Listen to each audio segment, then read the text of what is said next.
خوش آمدید کہتے ہیں آپ کو ایک بار پھر. علماء کرام یہاں تشریف فرما ہے اور آپ ہمارے ٹویٹر آئی ڈی پر تو سوالات بھیجتے ہیں وہ آپ بھیجیے وسیم بادامی WASEMBATAMI.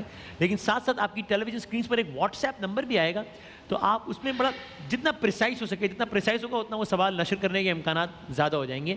تو آپ وائس نوٹ کی صورت میں یا پھر ایک ویڈیو کی صورت میں اپنے سوالات بھیج سکتے ہیں تو ہم اس انداز سے بھی سوالات انشاءاللہ آج افطار سے شامل کریں گے. تو ایک بار پھر تکرار کر دوں یہ واٹس ایپ نمبر آپ کی اسکرینس پر آ جائے گا یا آنے والا ہوگا.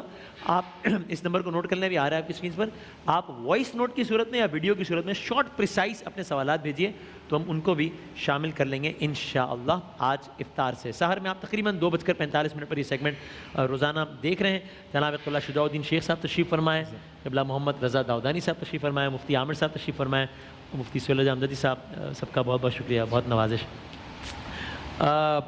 ماہین صاحبہ کا معصومانہ سوال ہے رضا داؤدانی صاحب, وہ یہ کہہ رہی ہیں کہ لوگ اکثر روزے میں ہینڈ فری لگا کر گانے سنتے ہیں تو کیا اسے روزہ خراب ہو جاتا؟ بسم اللہ الرحمن الرحیم.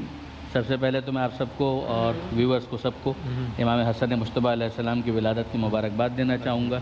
ماہ مبارک رمضان میں نور علی نور ہے, رحمتیں اور برکتیں, اور ان رحمتوں میں ایک اور اضافہ پیغمبر اکرم صلی اللہ علیہ وآلہ وسلم کے گھرانے کی بہت بڑی خوشی, گلزار فاطمہ کی یہ پہلی بہار ہے.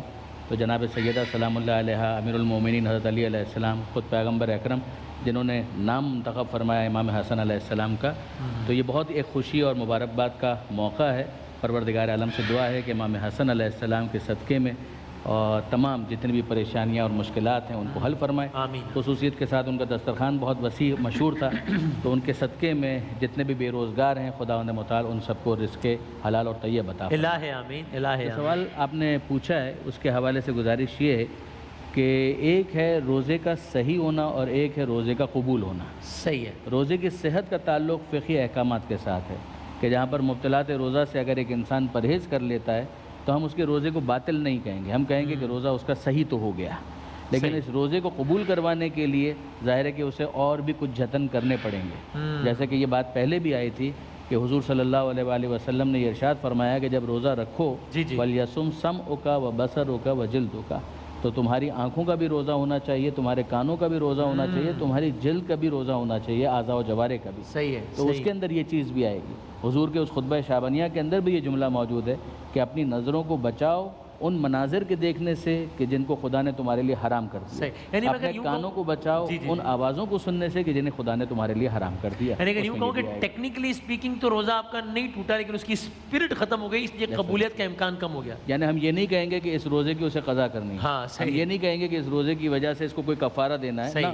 اس کا روزہ اپنی جگہ انٹیکٹ ہے, روزہ اس کا صحیح ہو جائے گا, لیکن روزے کے صحیح ہونے کے باوجود یہ وہ چیزیں ہیں کہ جو پیون لگانے والی باتیں ہوتی ہیں کہ جس کی وجہ سے روزہ جو ہے ڈیفینیٹلی اس اسپرٹ سے تھوڑا باہر ہونے لگتا ہے. بالکل صحیح, بالکل.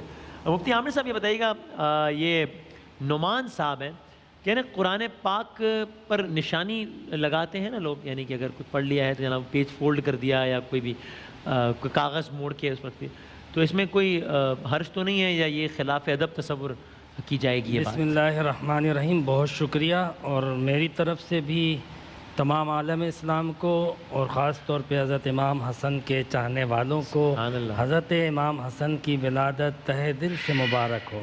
ایک عظیم ہستی, ایک عظیم گھرانہ, ایک عظیم شخصیت, اللہ تعالیٰ کروڑ ہا کروڑ رحمتیں اور برکتیں ان پر نازل فرمائے. جو سوال آپ نے کیا وسیم بھائی, اس میں کوئی حرج نہیں ہے کہ قرآن پاک پڑھتے ہوئے کہیں نشان لگا دیا کہ پھر دوبارہ پڑھنا ہو تو یاد دہانی رہے, وہیں سے پڑھ لیا جائے. اور آپ کو پتہ ہے کہ پبلشر باقاعدہ ایک دھاگا اور ایک رسی دیتے ہیں جس سے اس کو مارک کیا جا سکتا ہے اس صفحے کو بھی. یہ اچھی بات ہے. یا اس طرح جس طرح ہم عام بکس میں کرتے ہیں کہ میں یہ کرتا ہوں کہ میں پین جب تک ہاتھ میں نہ ہو یا ہائی لائٹر ہاتھ میں نہ ہو مجھ سے کتاب نہیں پڑھی جاتی, تاکہ مجھے کوئی بھی چیز جو مناسب لگتی ہے فوراً ہائی لائٹ کر لیتا ہوں میں نے تو آپ کی ہائی لائٹنگ بھی دیکھی ہے, آپ جب گھر آئے تھے, اور آپ کے گھر آیا تھا تو آپ کی لائبریری میں قرآن پاک نمایاں پڑھا ہوا تھا, بلکہ آپ سے نشست ہوئی تو آپ عموماً قرآن پاک میں یہ مسئلہ ہے، یہ بات ہے. مجھے یاد ہے لاسٹ ٹائم جب آیا تھا آپ نے مجھ سے ایک سوال کیا تھا حضرت سلیمان علیہ السلام کا، ان کے ہدہد کے حوالے سے. تو آپ کا قرآن پاک پڑھنے کا ذوق، ظاہر سی بات ہے ہائی لائٹر اس لیے تاکہ سمجھنے کے لیے. تو اگر آپ نے اس کو استعمال کیا کہ یہ آیت میں مارک کر لوں تاکہ ہائی لائٹ رہے اور میں اس کو یاد کروں یا ذہن میں رکھوں یا توجہ میں رہے، تو اس میں کوئی حرج نہیں ہوتا. بالکل ٹھیک، جزاک اللہ جزاک اللہ. عمر صاحبہ یہ پوچھ رہی ہیں مفتی سہیل صاحب کہ وہ کہتی ہیں مجھے معلوم کرنا ہے کہ ہمارا اپنا گھر نہیں ہے اور نہ ہی کوئی پراپرٹی ہے، کرائے کے مکان میں ہم رہتے ہیں، لیکن ہمارے پاس صرف گولڈ ہے جو شادی پر امی اور سسرال کے گھر سے ملا ہے، تو اپنا کوئی رہائش نہیں ہے، کرائے گھر پہ رہنا، تو کیا ہم پر زکوٰۃ فرض ہے اس گولڈ پہ ان پہ؟ بسم اللہ الرحمن الرحیم. اللہم صلی علی سیدنا و مولانا محمد وعلی آلہ واصحابہ وبارک وسلم. اپنا گھر بھی ہو جی تو اس پر زکوٰۃ نہیں ہوتی. رہنے کے لیے گھر ہو تو اس پر زکوٰۃ نہیں ہوتی. رہنے استعمال کے لیے گاڑی ہو اس پر زکوٰۃ نہیں ہوتی. ٹھیک ہے نا؟ اچھا اب ان کا گھر نہیں ہے اور کرائے کا مکان ہے، صحیح ہے، اور اس سے معلوم یہ ہو رہا ہے کہ آمدنی بھی اتنی نہیں ہے. ٹھیک ہے نا؟ اچھا اب رہی یہ بات کہ گولڈ ہے. اچھا میں یہاں پر اصولی بات عرض کر دیتا ہوں تاکہ یہ بات سب کی سمجھ میں آ جائے کہ فقط گولڈ کا نصاب ہو. جی کسی کے پاس فقط گولڈ ہے، ٹھیک ہے، تو وہ 7.5 تولہ ہونا ضروری ہے کم از کم. جی کم از کم 7.5 تولہ ہوگا. اس سے کم پہ زکوٰۃ لاگو نہیں ہے. اس سے کم پر زکوٰۃ نہیں ہے. بالکل ٹھیک ہے، صحیح. 7.5. اچھا پھر اس کے بعد 7.5 تولہ سونا ہے تو اس پر سال کا گزرنا شرط ہے. سال گزرے گا تب زکوٰۃ ہوگی. اچھا ٹھیک ہے. اچھا فقط سلور ہے اور کچھ چیز نہیں ہے تو اس کا 52.5 تولہ ہونا ضروری ہے. ٹھیک ہے، 52.5 تولہ ہوگی ان کے پاس کم از کم، سال گزرے گا تو زکوٰۃ ہوگی 2.5%. جی ہاں. اچھا اب اس کے علاوہ ایک تیسری چیز ہے کہ تھوڑا سا گولڈ ہے، تھوڑا سا سلور ہے اور باقی رقم ہے، یا فقط گولڈ بھی نہیں سلور بھی نہیں، فقط رقم ہے. یعنی نصاب جب مکس ہو یا فقط رقم ہو تو اس صورت میں دیکھا جائے گا کہ یہ 52.5 تولہ چاندی کے برابر اس کی مالیت بنتی ہے یا نہیں بنتی تو نہیں ہوگی، بنتی ہے تو سال گزرنے پر وہ زکوٰۃ اس پر لازمی ہوگی 2.5%. بالکل صحیح. ٹھیک. اور یہ تو آپ لوگ بتا چکے ہیں نا، چونکہ سوال بار بار آتا ہے تو میں صرف دہرا دیتا ہوں. اگر آپ تائید فرمائیں تو بتائیے گا، اگر کوئی اختلافی بات ہو تو بتا دیجیے گا کہ بہت سارے لوگوں نے یہ بارہا پوچھا ہے کہ اس دفعہ ایک خاص صورتحال سے گزر رہے ہیں ہمارے اہل وطن، تو اگر ہم اگلے سال کی زکوٰۃ بھی ابھی دینا چاہیں تو آپ سب نے فرمایا کہ بالکل دے سکتے ہیں، بلکہ بہت اچھا ہے. صحیح. ساتھ ہی آپ لوگوں نے یہ ضرور فرمایا کہ بھائی زکوٰۃ تو مینڈیٹری ہے، اس سے بڑھ کر ڈونیشن دیں، چیریٹی دیں تو اور اچھا ہے. تو یہ ایسا ہی ہے، تو میں نے کہا تھا کہ ریپیٹ نہ ہو یہ بات، بس ایک بات ہی پہنچا. اب شجاع صاحب یہ پوچھ رہے ہیں کہ اب اس طرح کے سوالات لوگ ویسے بہت پوچھتے ہیں. کہنے وسیم ایک سوال ہے کہ اگر ایک شخص ہے وہ بخشا جائے یا اس کی توبہ قبول ہو جائے تو کیا پھر بھی روز محشر جو ہے وہ اللہ تعالیٰ کے حضور اس کے گناہ پیش ہوں گے؟ آئی تھنک اس سوال کے پیچھے ذہنیت یہ ہے کہ کچھ بھی ہو، اگر انسان بالکل مطلب گناہوں سے پاک بھی اس دنیا سے جاتا ہے تو ایک سرٹن یا منیمم لیول کا عذاب اور تکلیف تو ہے ہی جس سے اس نے گزرنا ہی ہے. یہ ایک سوچ ہے، آئی تھنک وہ سوچ ہے اس سوال کے پیچھے. یہ بتائیے گا. بسم اللہ الرحمن الرحیم. اللہم صلی وسلم علی نبینا محمد. اس سوال کے کئی پہلو ہو سکتے ہیں، لیکن اس پہ جو ایک امید کا پہلو رکھنا چاہیے اور اللہ سبحانہ وتعالیٰ سے جو رحمت کی امید رکھنی چاہیے، اس کا حاصل یہ ہے کہ اگر ایک بندہ ہے دنیا میں زندگی کا رخ اس کا درست رہا، اور خطا تو ہر انسان سے ہوتی، تبھی انسان خطا کار کہلاتا ہے نا، کہ انسان سے تو خطا ہوگی. رخ زندگی صحیح ہے، کچھ خطائیں بھی لے کر آیا، کچھ گناہ بھی لے کر آیا اور نیکیاں بھی لے کر آیا ہے، اور انشاءاللہ اس کا وزن نیکیوں کا بھاری ہوگا تو انشاءاللہ تعالیٰ اس کی نیکیاں ہی پیش ہوں گی. اللہ سبحانہ وتعالیٰ گناہوں پر پردہ ڈال دے گا. ایک پہلو ہے. اور ایک یہ ہے کہ بعض اوقات اللہ کے نیک بندوں پر بھی خطائیں جب ہو جاتی ہیں ان سے تو دنیا میں بھی کچھ مشکلات آ جایا کرتی ہیں. تو احادیث مبارکہ میں وضاحت کے ساتھ موجود ہے کہ اللہ ادھر دنیا میں ہی صاف کر دے گا. کبھی تکالیف کا معاملہ آ گیا، آزمائش کا معاملہ آ گیا اور توبہ اس نے کر لی ہے اور رخ زندگی کا معاملہ ٹھیک رہا تو کل اس کی فقط نیکیاں ہی اللہ سبحانہ وتعالیٰ پیش فرمائے گا. یہ نہیں کہ نیکیاں بھی خوب ہیں وہ تو پیش ہوئی ہو اور گناہ بھی اس کے پیش کیے جا رہے ہو، انشاءاللہ ایسا نہیں ہوگا. آپ کی اجازت سے جی ضرور. علماء کرام سے تو ہم بڑے فقہی پہلو سیکھ رہے ہیں، میں بھی سیکھ رہا ہوں الحمدللہ، میں بھی طالب علم ہوں.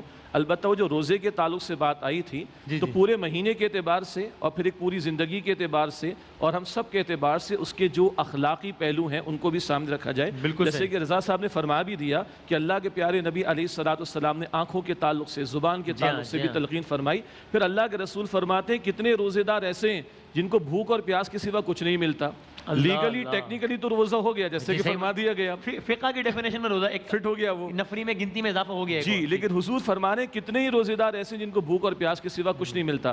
حضور نے فرمایا کہ جو بندہ روزہ رکھے اور روزہ رکھ کر بھی جھوٹ نہ بولے, جھوٹے کاموں کو نہ چھوڑے, اللہ تعالیٰ کو اس کے بھوکے اور پیاسے رہنے کی کوئی حاجت نہیں. تو اچھا اسپرٹ کیا ہے؟ ارے حلال کو چھوڑ رہے ہو بھائی, کھانا چھوڑا, پینا چھوڑا, زوجین کا تعلق چھوڑا, تو حرام کو تو چھوڑ دو. پھر یہ روزہ مشق کروا رہا ہے پوری زندگی کے روزے کے لیے. چاند رات کو ہم آزاد نہیں ہو جائیں گے جی, ہمارا ٹیسٹ اور بڑھ جائے گا کہ ساری زندگی جو اللہ نے روزہ ہم پر لازم کیا وہ ہے حرام کردہ باتوں سے بچنا. تو حلال کو چھڑوا کر پوری زندگی کے روزے کے لیے تیار کرایا جا رہا ہے. تو چاہے وہ ہینڈ فری میں سنا جائے یا ادروائز اسپیکر پہ سن لیا ہے, اس سے بچنا چاہیے. اور اس میں یہ بتائیے گا, دس میں ساؤنڈ فنی شاید, لیکن یہ مطلب کچھ مثالیں دیکھی ہیں میں نے کہ اس بات کی اسپرٹ یہ ہے نا کہ بھائی آپ روزہ تو ضرور رکھیں ہی, ظاہر ہے, یعنی میں اپنے لیے بھی کہہ رہا ہوں, بلکہ اپنے لیے سب سے پہلے کہہ رہا ہوں, لیکن باقی جو غلط عادات ہیں ان کو بھی چھوڑیں.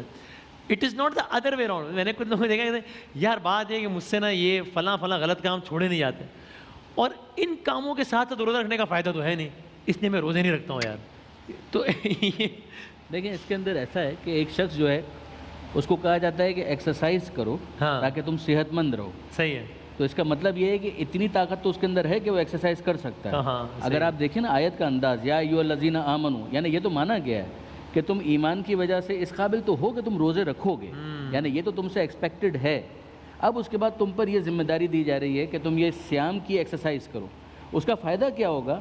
ایمان کی انیشل طاقت کے ذریعے سے جب اس روزے کی ایکسرسائز کا پوٹینشیل تمہارے اندر ایگزیکیوٹ ہو جائے گا تو جو تمہارے پاس پروڈکٹ آئے گی لعلکم تتقون, کہ شاید تم متقی بن جاؤ, اور اس کے بعد 11 مہینے تمہارے لیے وہی تمام حرام کاموں سے بچنا آسان ہو جائے. صحیح ہے, بالکل. اور ایک بات اور بتا دیجیے, یہ جو اس سے پہلے جو سوال ہوا, تو جو ہم آخرت کے عذاب کے حوالے سے سنتے ہیں, جب جاں کنی کا عالم ہوگا, جب عالم برزخ ہوگا, اب ظاہر اس کی بہت ساری ڈیٹیل دیں, بڑا تفصیلی سوال نہ ہو جائے, تو وہ اتنی سخت لگتی ہے کہ انسان بعض اوقات سوچتا ہے کہ مطلب اللہ تعالیٰ جو 70 ماؤں سے زیادہ پیار کرنے والا ہے, تو وہ یعنی اتنی سختی اپنے بندوں پر یعنی کس طرح کی, وہ تو کہ انسان سنے تو انسان پریشان ہو جائے. ماں محبت کے ساتھ ایک کام یہ کر لے کہ اپنے بچے کو اسکول نہ بھیجے, اس کو صبح اٹھانا پڑے گا, اس کو جانا پڑے گا, اس کی نیند قربان ہو جائے گی, تو نہ بھیجے وہ اسکول, جاہل رہنے دے اس کو.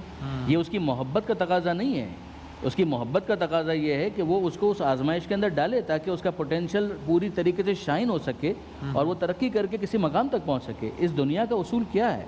پروردگار عالم نے اس دنیا کے اندر کس لیے بھیجا ہے؟ پروردگار عالم واضح طور پر ارشاد فرماتا ہے کہ تبارک الذی بیدہ الملک وہو علی کل شیء قدیر الذی خلق الموت والحیات لیبلوکم ایکم احسن عملا. بابرکت ہے وہ ذات, ملک اس کا, اقتدار اس کا, ہر چیز پر قدرت رکھتا ہے.